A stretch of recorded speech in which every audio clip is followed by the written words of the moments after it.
This is how a dead man feels.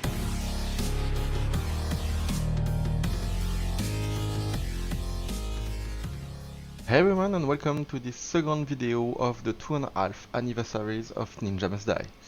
This time I will speak a bit more about Koi's weapon, the dual Koi blade. Its skills, the Twin Flame Shadow, will release 10 consecutive sword blasts in front of the character.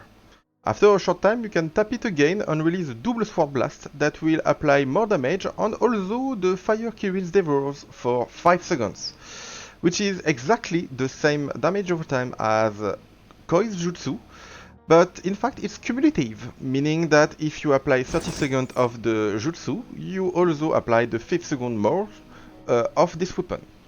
Also, for the weapon refine, we can see that this weapon has damage boost against dragons, and as it's a percentage, it will apply to our final ratio against dragons.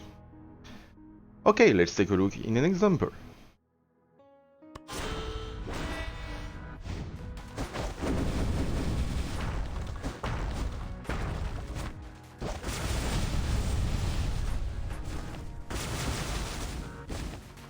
Pretty easy to use, right? Let's take a look at the numbers. For the first trigger, we can see that the 10 slash will hit 5 times with a high damage and 5 times with a low damage. This is a decay mechanic, meaning that the more slash hit, the less they will deal damage. For the second phase, we will see that there is a high damage input, then 11 times a damage that will not decay.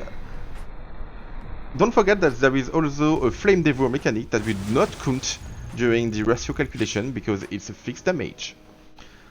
We could calculate the ratio right now, but there is something more interesting to show you. I will try to spam the phase 2 button while the phase 1 is still occurring, and you will see that the last slash here will deal the high damage, meaning that my actual damage has been improved because the decay has been resetted when I hit the second phase sooner than expected. As you can see, I'm indeed doing more damage, so it's possible to optimize your damage by spamming the button. In conclusion, I will show you both the ratio while regularly flailing and the ratio you can optimize. The difference is not that high here, but we will see what will bring the next limit break. The first one is really interesting because it will add more additional sword blasts to the first phase, up to 6 with Koi and 4 for all other ninja.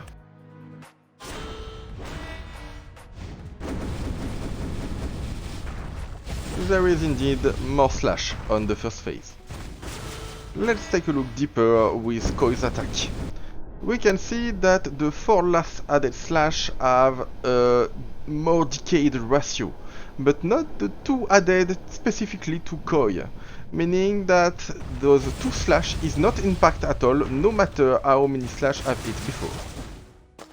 Let's try the trick we've learned earlier in this video by spamming the phase 2 button as soon as we can, and we will see that actually this phase 2 interrupts the phase 1, so I have lost my 4 additional slash here.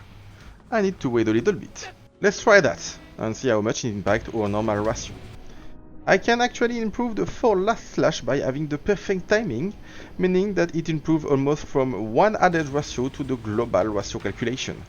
It's a lot, but please take note that it's quite hard to have the perfect timing. I needed multiple attempts to achieve it. For Koi, this technique is less efficient as the last 2 hits she gets is not impacted by the reset of the decay. Still, you can improve the 2 previous one and get a bit more damage doing it. In the end, this forced us to divide the ratio in 2 categories, one with regular ninja and one with Koi, both with a normal gameplay and one with an optimized gameplay. Let's keep going through the limit break. The limit break to bring critical damage. So as usual, I will now share median critical damage for the weapon ratio. Here it is.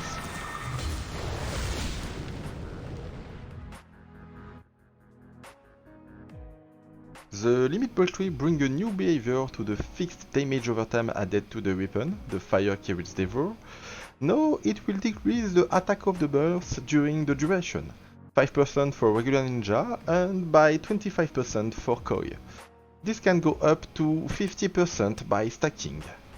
So if I take an example here, if I launch the first phase, nothing special happen more, but the phase 2 will trigger the flame dever, and we can see at the top bar that I have a decrease of 25%.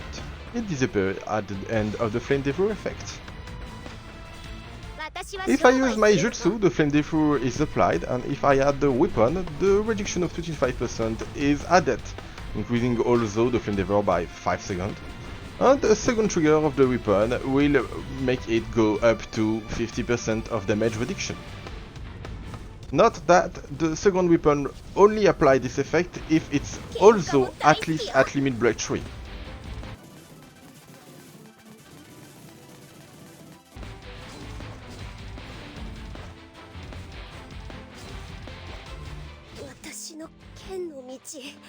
The limit break 4 will add 10% of weapon skill damage, which is quite regular for limit break 4.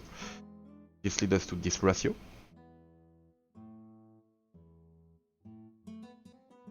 And finally, for the limit break 5, you will get the usual upgrade of the critical damage. Here is a final example.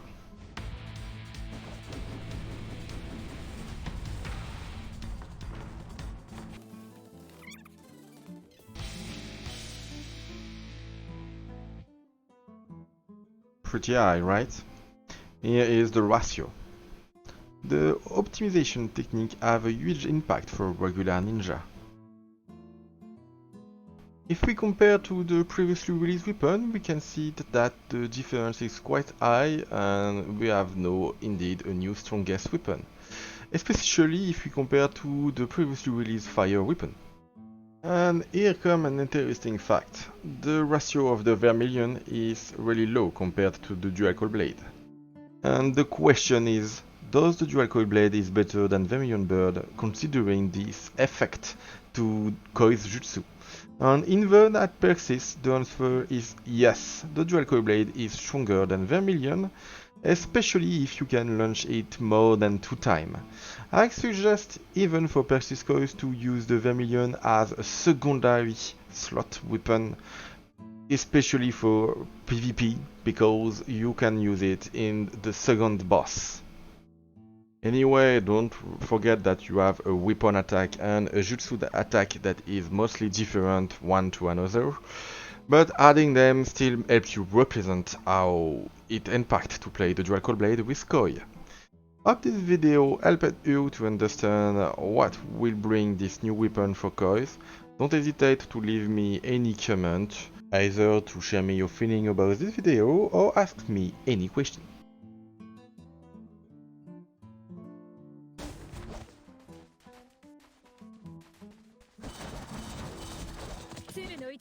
私は商売するのも